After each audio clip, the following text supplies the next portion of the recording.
Welcome to the Redemptive Economics Podcast, where we are empowering Christian entrepreneurs to make a redemptive economic impact here in Pittsburgh and beyond. Let's get to work!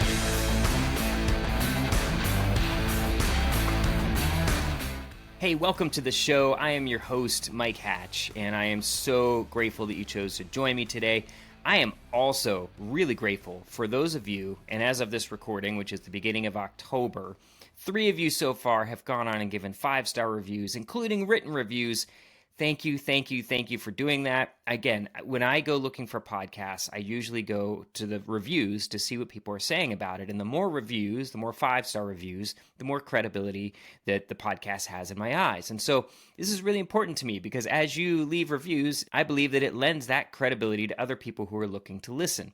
So it just helps to promote the show. I really appreciate those of you who've done that. If you haven't done that yet and this show has meant something to you, you find value in it, man, please go on and give me a 5-star review, and a written review would be even better. So thank you. Also, I want to thank those of you who have already come alongside and become ministry partners with me. Man, it makes such a difference. You are going to help us to be able to impact this region of Pittsburgh and Western Pennsylvania and beyond here in our first year of this ministry. So again, we're looking to raise $60,000 for the first year of operating costs.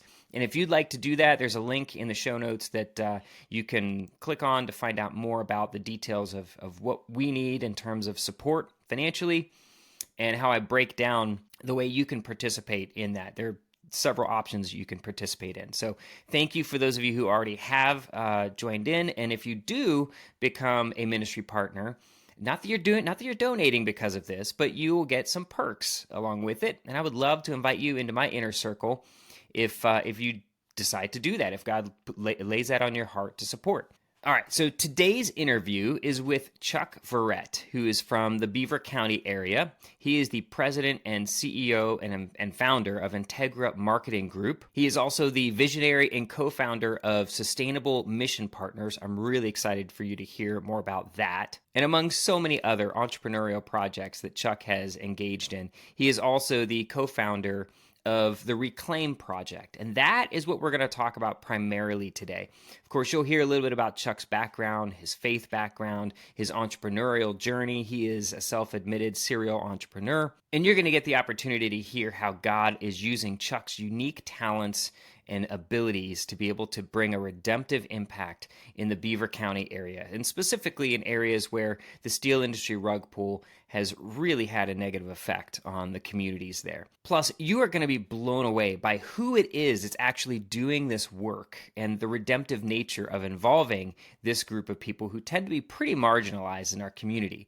But Chuck and his partner have reflected the gospel and how they value these people, give them dignity, train them, and help them transition back into normal life. All right, gang, so here is my interview with Chuck Verrett. Chuck Verrett, welcome to the Redemptive Economics Podcast. Excited to have you with us, brother. Yeah, you too, man. Great to see you again. Definitely. I had the opportunity, the real privilege, to go with you on a trip. And by the way, I got car sick when it was all said and done. No fault of your own. It's my own issue with my stomach issues. But it was so worth it. It was so worth going with you and seeing the work that you're doing in the Beaver County area. And you are an entrepreneur, a business owner, and you investor. You've been around the block a while, and I want to have you share a little bit about your background. But I'm excited for folks to hear about what you're doing in Beaver County. But before we get there, give us a little background about you, where you got your start in your business, what businesses you have right now, and give us a little background on you. All right. Born and raised in Beaver Falls, I was a little bit of a serial entrepreneur. I was self-employed by the time I was 21. I opened... That's early. It's too early, actually. I wouldn't recommend that. Okay. Even though part of what I tell young people is fail as early as you can. I had those opportunities. God gave me those opportunities to fail as early as I can. And a big part of it is because I started so young. I just... ready, fire, aim a little bit. I opened a photography studio. That's what I went to college for, and had that decently successfully for 10 years. Had a bunch of 1-hour photos, if you remember those. Oh, yeah. In that, oh, man, I had some magazines. I started some magazines. I'm a serial entrepreneur. I could go on and on about the things that I've opened and closed. I had some car washes, 3 car washes that I owned. Yeah, all kinds of things. About 10 years into that, I decided I wanted to get into marketing and advertising. That was the funnest part of that business, if you would. Okay. And I was really good at that. It's a sales piece and the marketing piece. So I sold my company to some people that worked for me, and that gave me the wherewithal to open a advertising and marketing PR firm, which I knew zero about, other than I liked it. And so what I did is I just hired people. I remember telling my wife, the first guy I hired, he was like $35,000 a year or something. This is in 1989, which still wasn't a lot of money then. But she said, how are you going to pay him? I go, well, honey, I don't have to pay him this month. I got every month to figure it out, right? Yeah, that's fantastic. That's literally like the way I looked at it. And then I hired another one and kind of built the company like that. So in our peak, we were at 30 people. Yeah, I was telling someone the other day, we had every key person that worked for me had an assistant. How crazy it was back in the day. Nobody booked their own flights. Nobody, like now I got to do everything. It's a different world after COVID. But everybody had an assistant.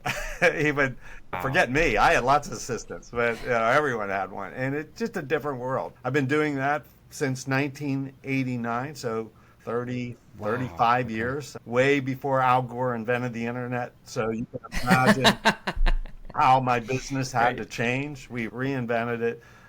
But really the core competency of my core business, which I could talk about a whole bunch of side things I've done in there, but I'm not going to, because most of them were failures. Really, our strategy is we take bigger companies or startup companies or even mid-sized companies from where they are to where they want to be, and we architect that for them.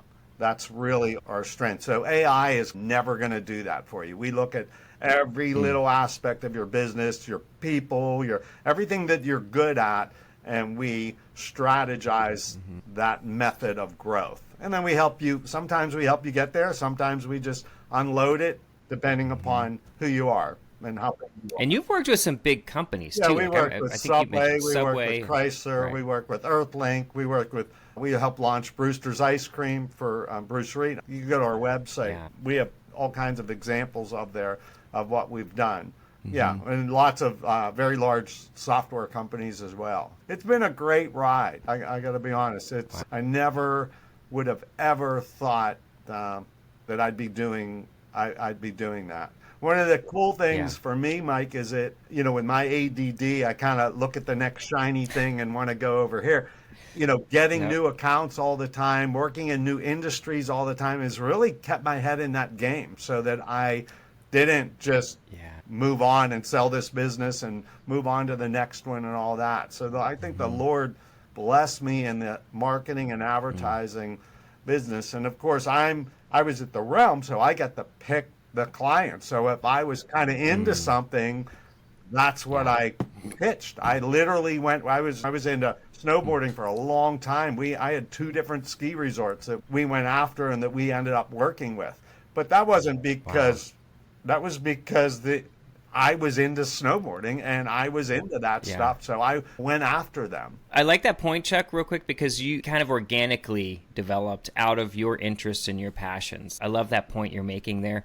Also, that you didn't let the unknown, and maybe because you were ignorant, naive, maybe, you just said, hey, I'm going to hire this guy, and I've got time to figure it out. I'll pay him every month from time to time. We'll figure it out along the way. Yeah. I think that's what scares most people. I think most people, they feel like they need to have everything figured out and the blueprint completely finished and a plan to follow.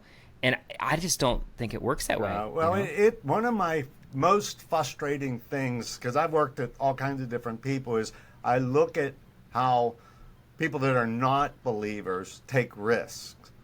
And we have the Lord, the King of the world on our side, and we're risk adverse. That drives me crazy. That absolutely. Oh, thank you for saying that, crazy. Chuck. Me too, man. Amen, brother. So when I get someone who's a believer, I run to the mountain with them. Love it. And have to sometime remind them of why we're here and what we're doing and all that stuff. But absolutely. Yeah, it's been really absolutely. It's really been a good ride. You look Well, back and you go, how in the heck did I get here? Seneca Hills Bible Camp and Retreat Center is a hidden gem located just north of Pittsburgh in Venango County. Personally, when I attended their men's weekend, I was blown away by the beauty of the surroundings, the quality of the facilities, and the superiority of the cuisine. This is not your typical camp food, folks. Seneca Hills hosts year-round retreats and conferences, but their true passion is summer camp, where campers, both kids and adults, escape the everyday tyranny of screens and distractions and immerse themselves in 250 acres of God's gorgeous creation. Go to SenecaHills.org or call my good buddy, Executive Director Lyndon Fowler, to learn more about how Seneca Hills Bible Camp and Retreat Center can help you, your kids, or your business create unforgettable memories, meaningful friendships, and a deeper understanding of God's love. Well, and before you move on, I wanted you to share a little bit, too, about your faith background. This might be a good opportunity to just kind of bring that into it a little bit here. How long have you been a Christian? Were you raised in a Christian home? Yeah. What did that look like? All the above. I remember in my 20s, I went to the Methodist church, and in the Methodist church they have what they call the administrative council president, and that's the guy who runs the church, right? He's really the guy that everyone looked to. And we had a guy named Colonel Solly. So Colonel Solly owned one of the largest car dealerships in the country, and just a big personality, whatever. And he died. He ran it for probably 40 years. He ran our church. He died, and they looked at me to become the administrative council president. I'm like, what do I know about that? But I owned a business. When you own a business, people think you're smart and whatever. So I literally filled the shoes in this church of this guy named Colonel Solly, who ran the church for probably 40, 50 years. And I gave a talk in the pulpit on stewardship. They asked me, and I didn't speak in the pulpit or anything. I was just the kind of business guy behind it. But they asked me to give a talk on stewardship, and the night before I was in the bar, and I remember thinking after that, my mother's like, "Oh, we're so proud of you, blah, blah, blah." I'm thinking to myself, Chuck, what am I doing here? And it wasn't like I was carousing or whatever, but I certainly would. The good news is the same people who were in the church weren't in the bars I was in, because I was young. I was like 40 years old, 20-some years old. That's a good thing. But I remember just thinking, the hypocrisy drove me crazy. And so I said, hey, you're at a point, I was 20-some years old, I don't know. But I was at a point where, Chuck, you better make a decision. You need to go this way or this way, but you can't do this with both. And that was a defining moment. My sermon, it was called 1-800-GOD CARES. That was I'll never forget because I was a marketing guy. Whatever. And who that phone number would get you to and what he would be saying to you. And it was kick butt. And I thought it was. I had him rolling in the house. But man, it really spoke to me. And it really spoke to me about how hypocritical I was. And so I think that was a defining moment for me of just really self-examination and all that kind of stuff. And then I started looking for the right kind of girlfriend after that. I was single, and instead of the kind of girls I was looking for and all that stuff. And it just changed me, and God delivered her to me, and that was 30-some years ago. So that's great. Yeah. Tell us a little bit about your kind of philosophy in terms of business, especially from a Christian worldview, because you said some things in the past that I really appreciated, and I'd love folks to hear about your thought on that. I was going down the path of writing a book about ending with zero. Did I have to show you that? No. These are the books. I'll show you these books. These are the books. Yeah. So you can't see them. But Die with Zero. Yeah. These are all the books I've been reading about studying for that. But I literally don't believe in inheritance. So I think we have given our kids the mechanisms, college, whatever, in order to succeed in life. But I've watched so many families fall apart when it comes to them getting money and all this. I mean, not like 10. Many families fall apart, and that I really admired. And so in in my thinking, I'm going to do my living while I'm giving, so I'm knowing where it's going. So that is a very Yes. freeing thing if you think about it, not having to Yeah. do this at the end. My parents were not rich, but they had money at the end. And so I practiced what I preached. We gave all that away.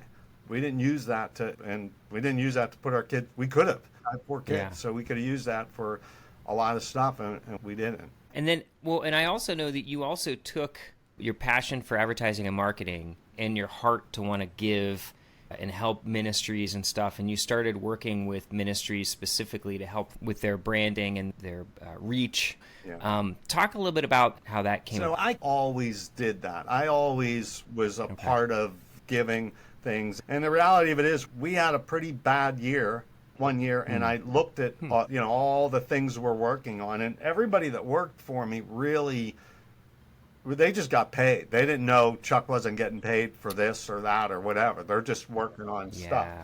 And I had a pretty bad year, and I started looking at it and going, man, half the stuff that's running through this agency is free. No wonder we're losing so much money. So I started really looking at how can we do that differently. And that was really the thinking behind, that was like 2009, 2010. In 2011, I started with my pastor, Jeff Arnold, this thing called Sustainable Mission Partners.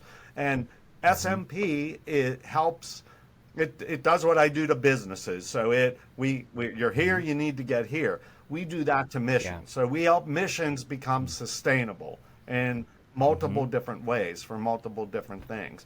And what it allowed me to do is a little bit separate IMG doing all this free stuff, Integra Marketing Group, that's the name of my company, and kind of put that under the SMP umbrella, this nonprofit. And that's been going since 2011. So we've done all kinds of different projects under that, from coffee shops to turkey farms to woodworking places. We literally just launch them, teach them a business model, and then we usually try to get out of the way. But make them better, make them whatever. And you can look at sustainablemissionpartners.org, and there's all kinds of things from Communicycle. There's all kinds of different brands under that you would recommend. We work with the Acervo Project, and we work with Silver Ring Thing and Unaltered Ministries and Young Life and all kinds of different things under that umbrella. Man, that's so cool. It was already a part of your DNA beforehand. You were already working with folks like that, but you formalized it through this organization, SMP. Yeah. Okay, very good. Now, recently, over the last few years, you've been embarking on a new project to begin to revitalize Beaver County, and which is, of course, where you live, where your business is located. And man, I'm really excited for folks to hear about this new project where you're tearing down old houses that are dangerous and a blight in certain communities. But the way you're going about it, as we were discussing before we started recording, is very redemptive. And I'll share a little bit more about that perspective as you share. But give us a little bit of an idea of what you're up to, what you're working on in Beaver County when it comes to this. And because I really believe this can possibly be a model in all sorts of different areas of Pittsburgh. Yeah. So one of the qualities of a serial entrepreneur like myself is they use everything every time for every project. I use every relationship I have. I was a youth leader for 19 years at my church, and I used to, these kids, they started getting bigger than me in high school and whatever, and be able to beat me up. But I said, I'm like Jason Bourne. I use everything around me when I'm fighting to beat you. If I have to grab something, if I have to grab a Bible and bop you in the head with it, I'm going to do that. So don't wrestle with me, because I'm going to beat you. I'm just telling you right now. Business is the same way. I use every relationship I have for every project I have. If I know that I need a truck for this, I'm calling Pat Gallagher and going, hey, Pat, I need a truck for blah, blah, blah, blah, blah, or whatever. It could be money, whatever it is. That's just how I am. And Pat Gallagher, by the way, folks, from PGT Trucking, for those of you who don't know, he owns PGT Trucking. Great, amazing Christian man. And he was my first client. I don't know if you knew that or not. Wow. Yeah. Yeah, I love Pat. Truth at Work executive peer advisory groups are a life and business changing experience. Trust me, I've experienced it myself. It made such an impact on me that I stepped out to become a chapter president myself. At Truth at Work, we're dedicated to helping Christian business leaders who feel isolated and overwhelmed.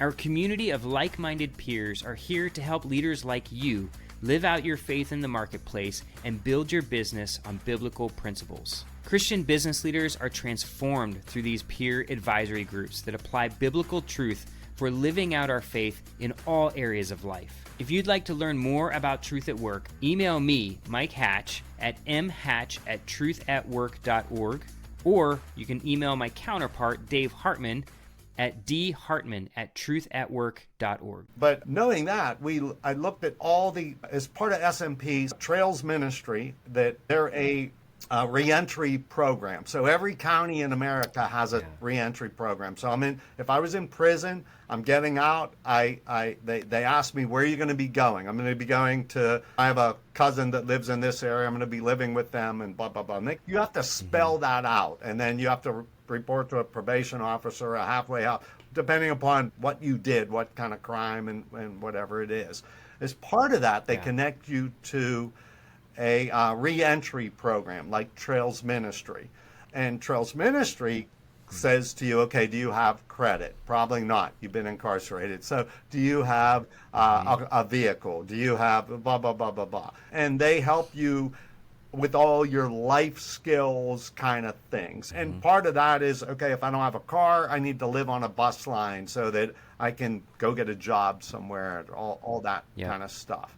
And everyone in the country has a reentry program. Every county in the country, like some of them are large and have multiple ones, but yeah, every county in America has a reentry program at some point. But Trails is specifically for Beaver County? They stretch out a little bit, yeah. Okay. Yeah. They do Pittsburgh, they do Washington, they do Lawrence, of course, and whatever. But so we did a thing with SMP with them, and we found out that one of the things where these reentry programs fall apart is they will help you fill out a resume, and that's not enough. That's usually enough for. And I don't want to talk bad about a McDonald's or anything like that, but basically it's a job that you could be 50 years old and you're going to be, the best thing you're going to get is in a fast food restaurant or a server or a mucker at a restaurant or something like that. So we said, man, that's a really big thing. And a big part of that, Mike, was because a lot of these guys burnt every bridge that they had. They don't have one person that would say, take a chance with Mike. He shows up on time. He's got his life right. They don't have one person in their life that would say that. And so we developed what we're calling a workforce development program that bolts on to a reentry program. And theoretically, this would work all across the country, and it's certainly across Pennsylvania.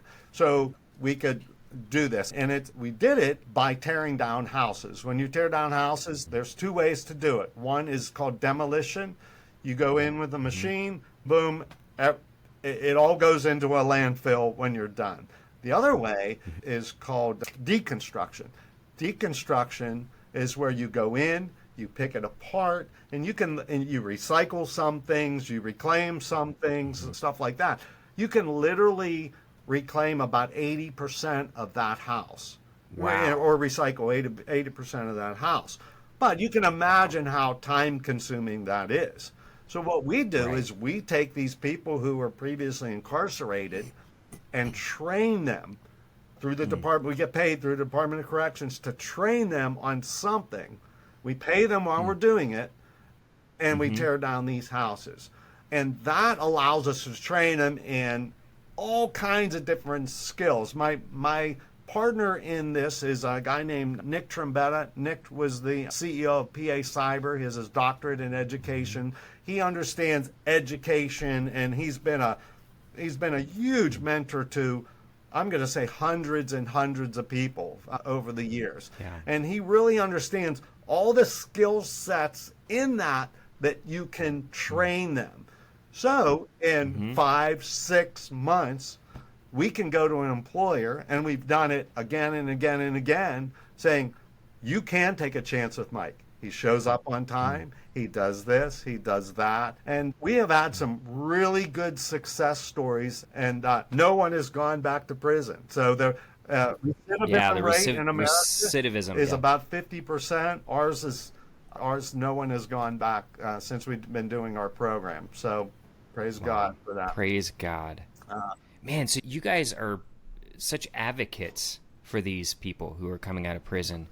And I love that, because if there's anybody who needs an advocate, it's someone who's coming out of prison and trying to restart their life. Yeah. And yet that can be the most neglected people. It's a hard audience to love, I got to be honest. I have a guy that I think I told you earlier has 9 kids to 9 women, and his girlfriend was pregnant. That's a hard guy to love. But his dad was like that, and his grandfather was like that. So going out, raising money for these guys, all that is very difficult. It's just, what would you rather give to a starving kid or a starving dog or this guy that, whatever? It's a hard audience to raise money for. So when we're marrying them together, it's been decently successful in that. We were able to raise $1.4 million to get the pilot program up and running. We tore down 36 houses in the pilot program. We're at 42 now that we tore down. Amazing. Just got another $500,000 grant from the Royal Dutch Shell folks and whatever. So we're moving on with this project, but it's in the name of reclaiming products, not filling up landfills, redeeming people's lives. Of course, what I care about is bringing them to Christ. So we've took that under an umbrella. We have Bible study every week. We pay them to go. We feed them breakfast, and we pay them to go to the Bible study. Guess what? They're going. They're on time. That's the one place they're always on time, right? And so we just figured it out. It's been a pilot. We've been working on it for a couple years now, and it's been this is exactly the thing, as we were talking about before, that just fits so well into the redemptive economic framework that I've talked about on this show for a while. And one of the things I do is I try to obviously encourage business owners, just first of all, on a base layer, just know that just becoming a business owner and an entrepreneur, you are actually reflecting God's character and who he is by embracing that creation mandate and producing value for others. Now, I realize that sometimes people can be selfish about that, but in my experience, a lot of Christians are not that at all. But then you work up to the next level and you begin to start using that influence and profit that you've earned to re-sow seed, to spread the seed out further. And you've been doing that through SMP, but then now with this project as well. And again, redeem means to buy back. And of course, in the spiritual sense, as Christians, we believe that Jesus bought us back by his death on the cross and resurrection from the grave. By his work, we are redeemed, and it's through faith that we are saved. And so everything we do now, Paul talks about the fact that we are ambassadors for Christ. We are his representatives in the world, and that God has entrusted to us the ministry of reconciliations, as if we are making an appeal to other people, be reconciled to God.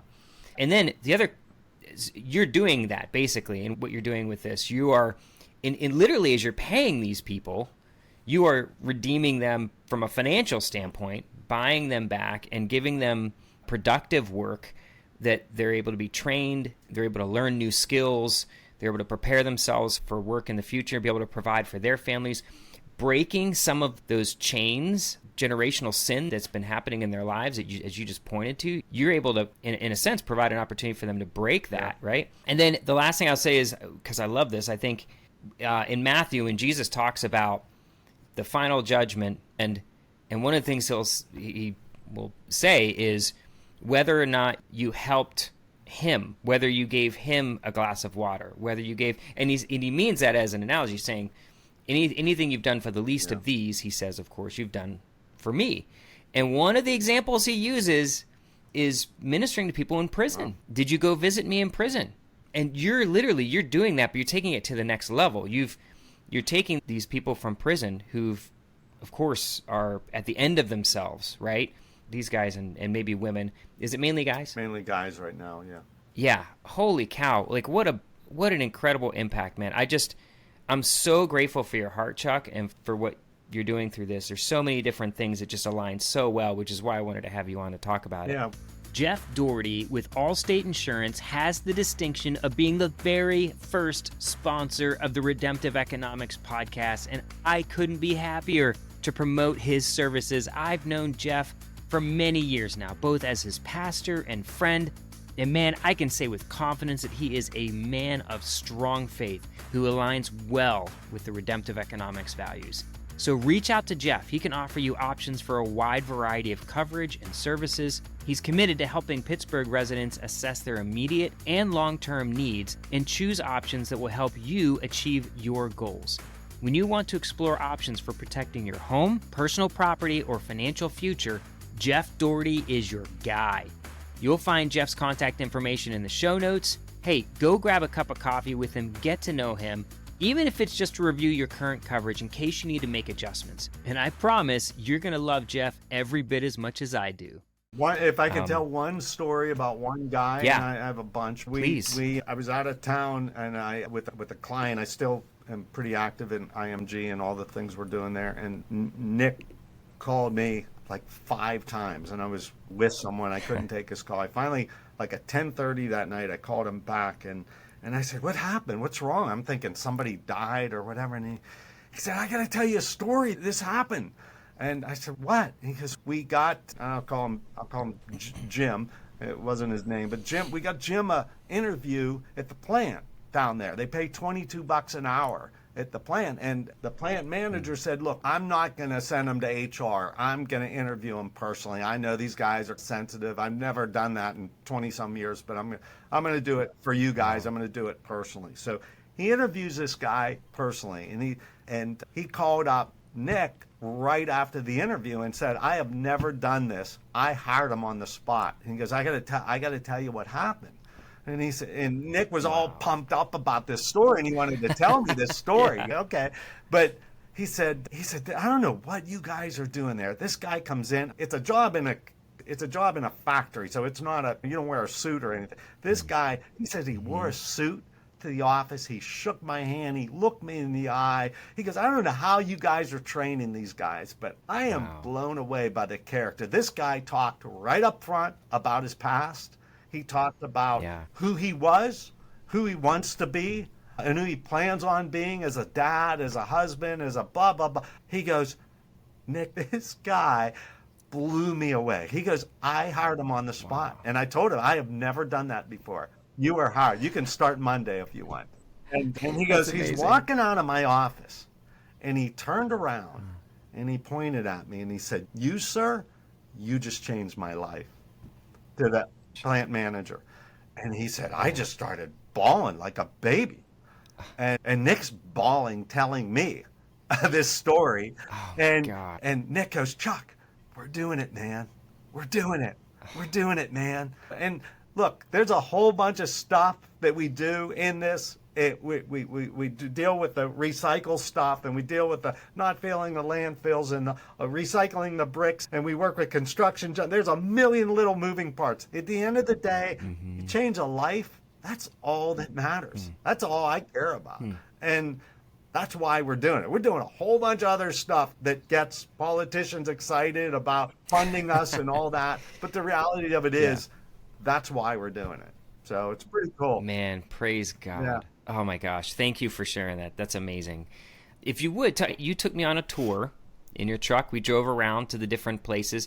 Where are the places that you've been focusing on in terms of, removing some of the blight, and then maybe that are targeted to rebuild eventually? Yeah. So we pitched a pilot program to our county commissioners, and we charge $17,000. We hired a consultant to tell us how to do all this stuff and whatever.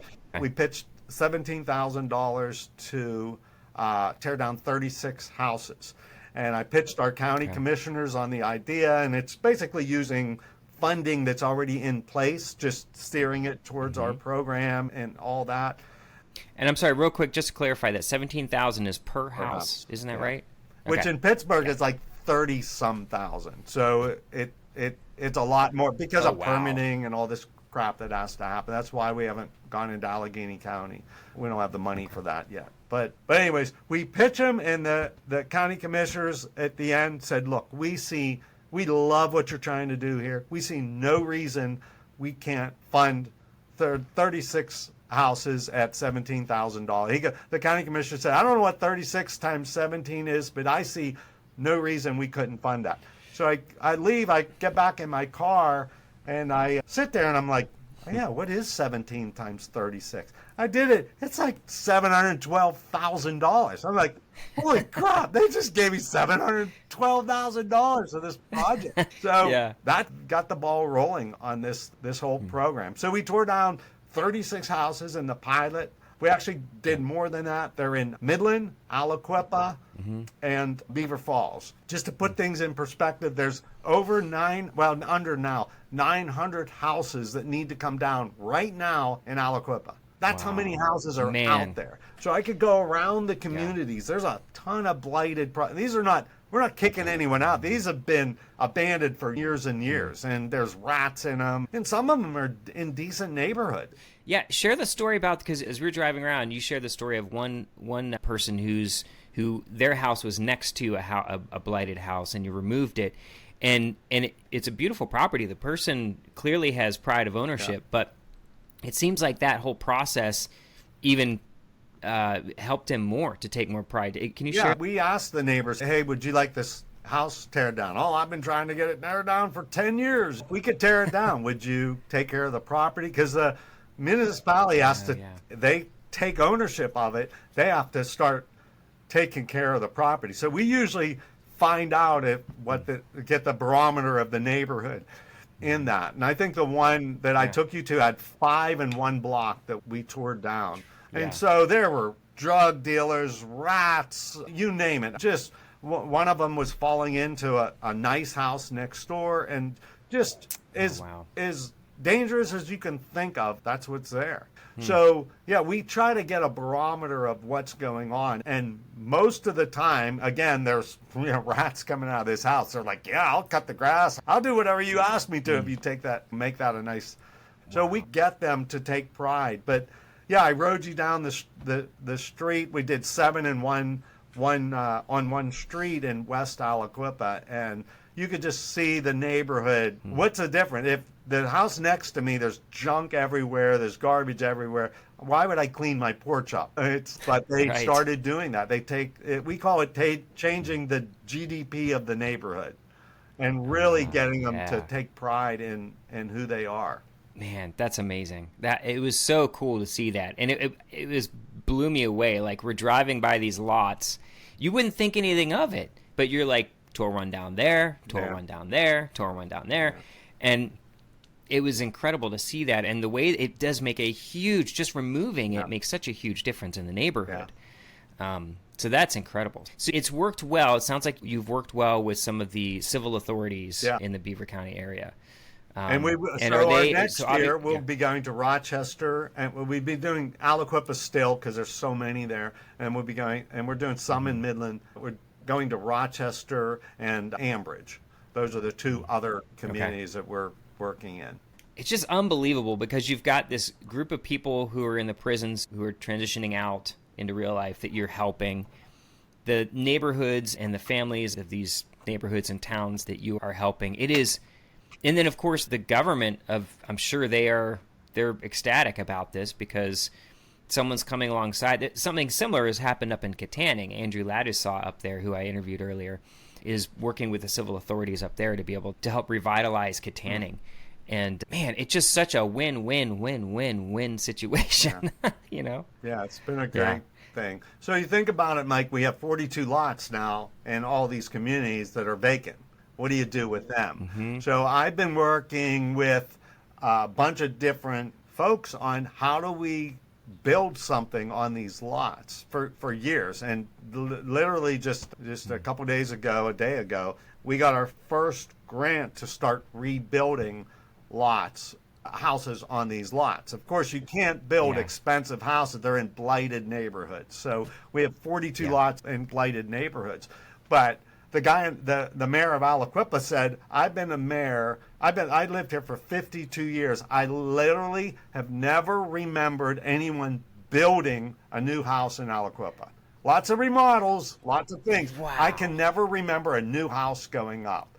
So if we can build on these lots in these neighborhoods, now you can only, one of the reasons we need to do some grants is we're going to be taking the skilled workers, if you would, that we have and really training them some building skills and really helping them launch into, we have apprenticeship program, curriculum, and things like that. But imagine creating some guys that went from pretty much zero to a union carpenter or a union laborer. Those jobs are in demand. So that would be really a great thing. You talk about changing someone's life. That would be really cool. So we'll be using this more skilled guys that we have to go into a next phase program, unless they want to go get a job, which is fine too. But our plan is to build a house that's valued at about 80 grand, sell that to a lower income person. The Huntington Bank gave us the grant, so they will finance the house with $500 down, low interest. They have monies for this kind of thing. It's called CBDG money, community reinvestment money, and that's who we tapped into.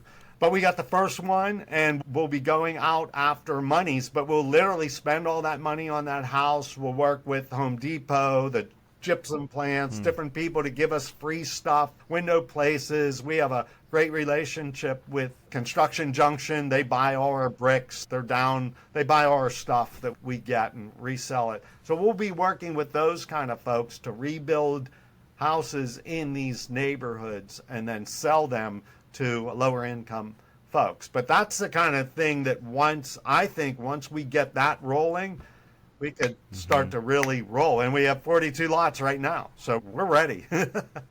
TBD Bookkeeping is who I use for my bookkeeping needs, and I'm thrilled to recommend them to you. As business owners with 3 kids themselves, Ryan and Danielle Hatch understand the value of time and the importance of work-life balance. TBD Bookkeeping can take over the day-to-day bookkeeping of your business so you can focus more on growth, operations, and customer relationships. I can speak from experience. If you're a business owner, you need a bookkeeper, and TBD Bookkeeping is simply the best in the business. Find their contact information in the show notes, and when you mention Redemptive Economics, you'll receive 10% off your first 3 months. Call TBD Bookkeeping today and learn more about the benefits I've experienced. More time, peace of mind, and the ability to plan for the future. Gosh, you know what would be amazing? And I think God's going to do it at some point. I believe it. It would be incredible to see things come full circle and see one of these guys who's getting out of prison, who went through the program, buy one of those new houses. That's definitely on our radar, for sure. Yeah, I bet. That would be, what a story. Yeah. Holy cow. Okay, very cool. Do you, so you've gotten out of, if you will, the experimental or test phase, proving the concept. It's gone well. I just imagine, there's so many other places around Pittsburgh that, just like Aliquippa, the steel industry rug pull has left the community reeling. Yeah. And there's several communities still around the Pittsburgh region. Do you see the potential? You mentioned it would be harder in Allegheny County. Yeah. There would have to be some concessions there in order for maybe it to work. But do you see the potential for this to take off around Western PA? Oh yeah. Well, Nick started PA Cyber. So PA Cyber, we would love to make it replicatable throughout the state of Pennsylvania. If that'll happen or not, if we'll just give a model and teach other people how to do it, I don't know. We'll see how that all comes together with that. But our goal is, and I don't want to pretend that the pilot was perfect.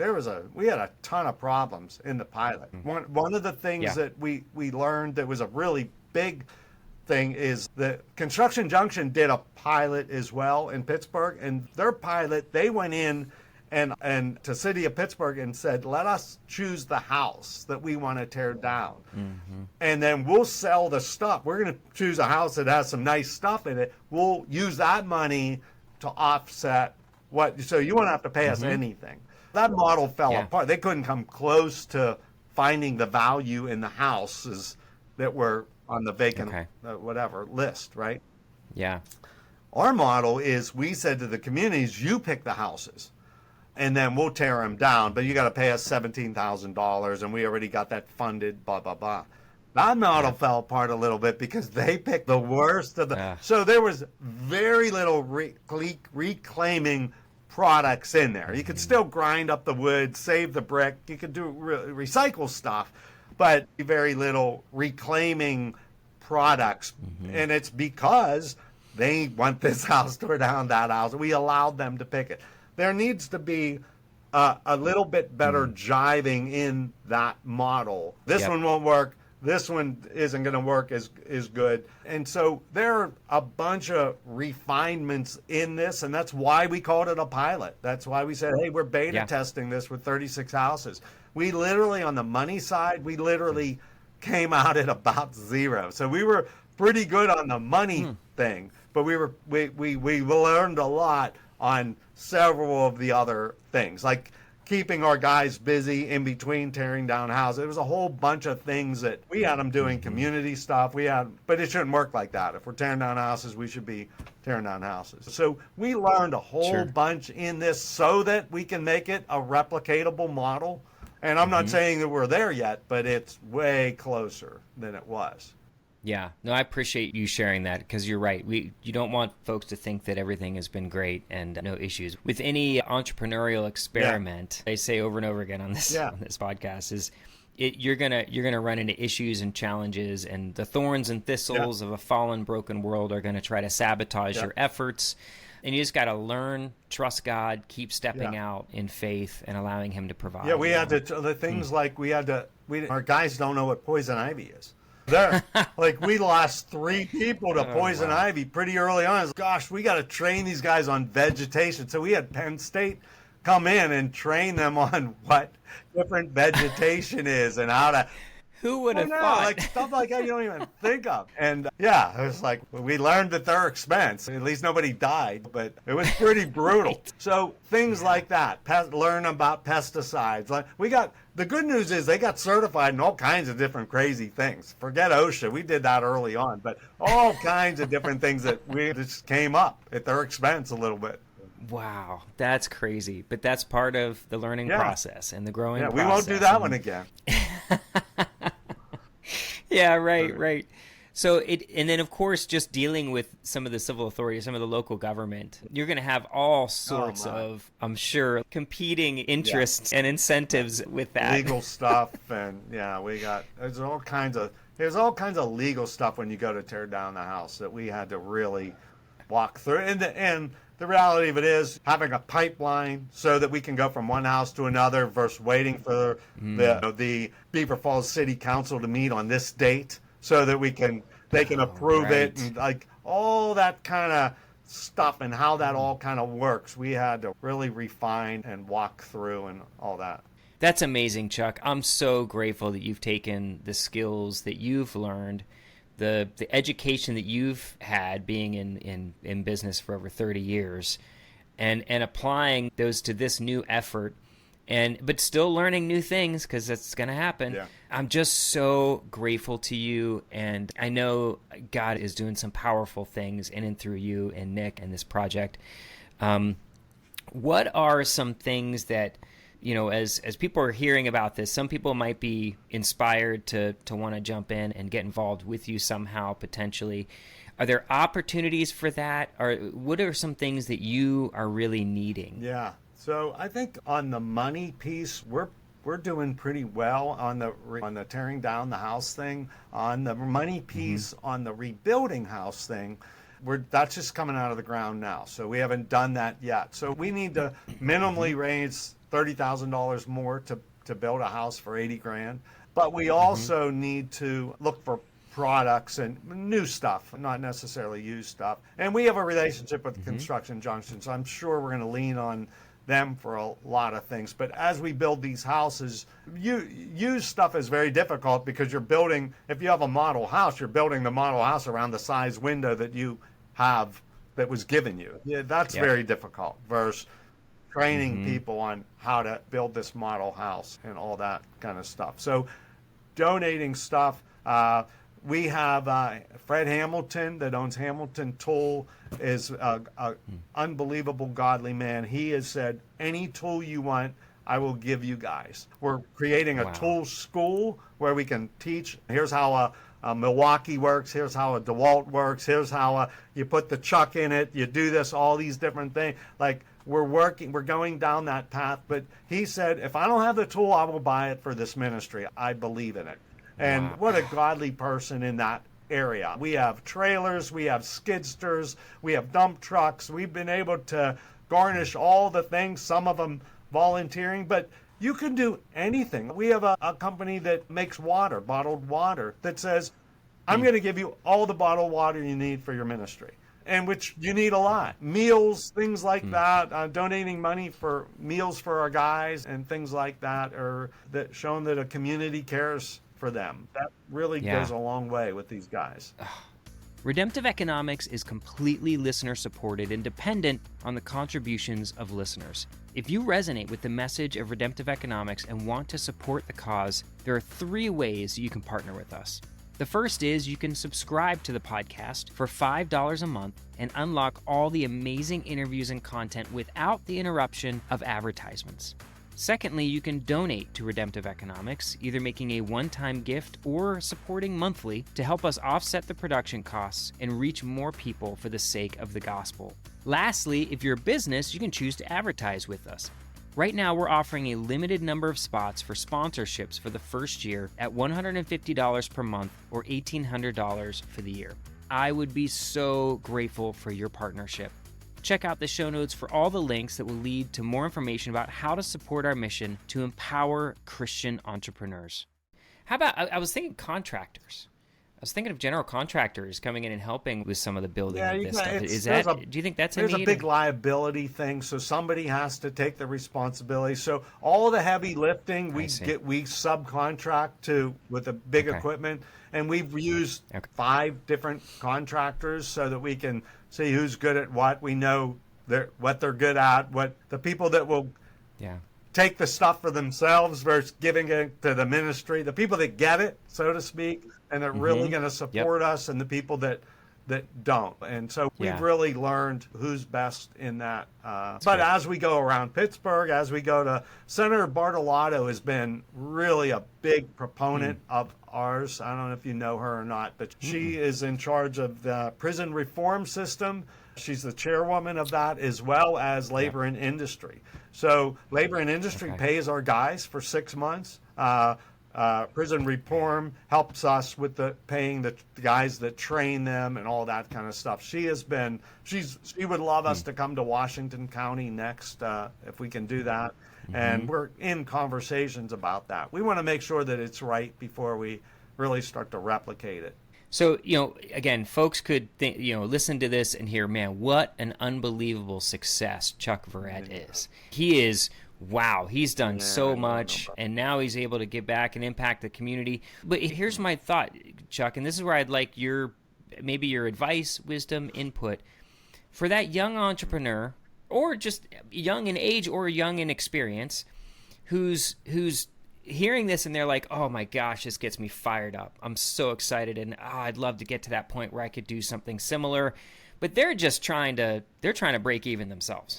You know what I mean? They're trying to just get their business up and running and get to a point where it's financially sustainable for them and their family, let alone to move out and do things like this, big projects like this. What advice, wisdom would you give to someone like that? So I have always served God through my strengths, what I think are my strengths. And one of my strengths is I don't know any better. I just ready, fire, aim. I'm a doer. And I think it's a strength. I don't know. I failed too a lot. But I think I've talked to you about my son, Zach. But my son, Zach, serves God through his weakness. And he is so much more powerful than I am in his ministry. And The Wow. key is serve God. Wow. Just figure out a way wherever you're at. You don't have to be at this place where in your life, and especially wait till the end of your career. I think that's a big mistake. God can use you wherever you're at in whatever situation you're in. And I point to my son Zach all the time, and he is way more effective in his ministry than I am. I'm good at the top end. I don't touch a lot of the guys. I don't touch a lot of the things that have to happen. I raise the money for it. I dream it. That's my strength. But you can serve God in anything, in any capacity, for any way. I hate the fact that this is how I serve. And I really never realized that till about 5-6 years ago. I have always served God through what Chuck thinks is his strengths. But man, it's so much better. Can you unpack that just a little bit when you talk about I'm sure I could, when I think of weaknesses, God definitely calls us. I mean, Paul's famous in his epistles for saying that it's through our weaknesses that God's power is made perfect. And so knowing that we are impoverished spiritually, going back to the Sermon on the Mount, is really the beginning, is understanding that we are desperately dependent on God. And I think, correct me if I'm wrong, I think that's what you're getting at, is knowing that understanding our weaknesses, being dependent on God and allowing Him to work through us. Would you add anything? Can you unpack that any more? Any other thoughts on that? I just think and Mike, you've done that with your past, with the things you've recognized. Like, that's serving God. Yeah. That's reaching people through your weakness, not look at me, I'm great at this. And that's what I'm talking about. It's just So my addiction to pornography, that kind of thing, writing the book and everything. Yeah, that's how you're going to connect to people and do all that. I'm more on the top end. This is not the way to do ministry. This is the way Chuck does it because that's how I've always done it, and that's what I bring to the table. That's who I am. There's not a lot of people that are like that just come up with things again and again and again. That's what I do. But think about how many people are under me that have to figure out a way to do it. There's lots of them that, whether it be in business or it be in projects that I'm doing for the kingdom or whatever, there's a whole lot of stuff that has to happen. So my point is, don't think that you have to come up with this or come up with that or whatever. That is, somebody does, and whatever, I get it. But man, you can honor God in all kinds of different ways. I do mission trips every year, and I say, hey, look, you want to come and cook meals? That would be a way to come and cook meals. If you know how to do construction or whatever, I will figure out a way for you to honor God on a mission trip. Just pack up let's go. A lot of people don't think like that. Yep. I appreciate that, Chuck. That helps a lot. Because you're right. I think some people might think of their lack of resources from more of a scarcity mindset and not realize how much they have to offer just simply as being a product or a recipient of the gospel in their own lives, and how that changes you. I love how, so we talk a lot on the show about aiming for redemption, not retirement. And I know that's a big deal to you as well. I think you've said to me before that you're not planning on retiring. And I think you may have even said you don't believe in retirement. Not in the Bible. I think is what yeah, it's not the Bible. I agree. I'm with you. I totally agree. But so many people, unfortunately, in our culture, that is the driving, goal, target. And as Christians, we can get pulled into that very easily and make it our own goal as well. But I love what you're doing is aiming for redemption versus retirement. Yeah. It's funny, Mike. I look back at, I do a lot of audiobooks, and I look back at the audiobooks I read 10 years ago and the audiobooks I've been reading for the last 10 years. And for marketing is this big, right? So you can't know enough about all this crap that's going on, from social media to whatever. And I really, for years, just every second I can, I tried to educate me on the marketing world and running an ad agency and all that kind of stuff so I could be better for my clients.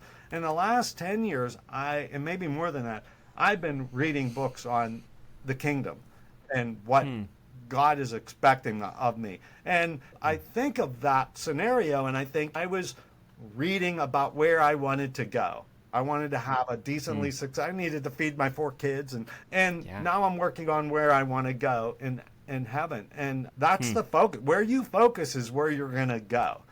And so when it comes to retirement, when it comes to retirement, that's what, if you think you deserve to golf every day and that is nirvana in your life, that's probably where you'll go. And that's nothing wrong with that, maybe. But you know Maybe. I don't think that is God's plan. God can use everyone at every step of their life. So for me, I'm focusing and working towards where I want to go, just like reading those books. And it could be, like we were talking about, it could be any little thing. I think God uses every little situation. And I just want to, I'll give one. My sister lost her daughter at 27. My daughter was 27. She was killed in a car wreck. And it took her a few years, but that is her ministry. She ministers to people who lost their kids or lost a loved one or whatever. And she has dove into that. She could have been angry about that. She could have been whatever, but she figured out a way to use that as her ministry. And I run away from those people that I don't know what to say. My sister runs into the building. And so no matter what it is, I think God can use you. An older person, one of the things they have is experience. So you're going to golf, you're going to go with your buddies, and they're like, I totally don't get that. That's just not for me. I'm not wired like that. So I want to crank this down and crank this up as much as I can for kingdom work. I love it. Oh, I love it. That's such a great point. Where your attention is, where you're going to end up going. So if you're thinking of that big retirement, golfing in Florida, or if you're thinking about the kingdom of God and what that's going to be like when we enter into eternity, man, because really this life is really preparation for our eternity, right? Kingdom of unless God. you don't believe that. If you believe that your job in this life is to take it easy towards the end and leave your kids with lots of money, I don't think like that. My other sister runs a ministry in Kenya. And it's it's a beautiful ministry called pathfrompoverty.org. But she's 77 years old, went on a mission trip last year, not in the best of health. And our relatives, the family text, everyone's, she shouldn't be going. Finally, I sent on a text and said, wait a minute, you mean she could die on a mission trip? Hello? Does it get any better than that? What do you guys think? I thought you're all believers here. And it's true. What do you want? That's right. Hey, that would be awesome. That's so funny. Yeah, even mission trips have become more like vacations in many ways sometimes. Not all of them. Doing it right. Yeah, Chuck, this has been awesome. Thank you so much for just your authenticity and sincerity and your heart to serve. Man, I'm blown away by what God's doing in and through you. I'm grateful that we were connected and have been able to build a friendship. And man, where can folks get in touch with you? Where can they follow you? If you're on social, you're not super involved on social media, I know, but where can people find out more about the marketing, SMP, and this so reclaim you can project? Google Chuck Verrett. I'm all over it. That's easy. Maybe not as much as you though. And then it'll connect you to all those kind of things. The Reclaim Project, thereclaimproject.org is our website for that piece. Trailsministry.org is the Trails Ministry piece of that. Sustainablemissionpartners.org is that. IntegraMarketingGroup.com is my website. So all that, but you'll find that all. You put Chuck Verrett in there and it'll connect you somewhere. Thank you, Chuck, so much, man. I really appreciate you being on the show today. Thank you very much. Appreciate it. Keep it up. Let's get to work.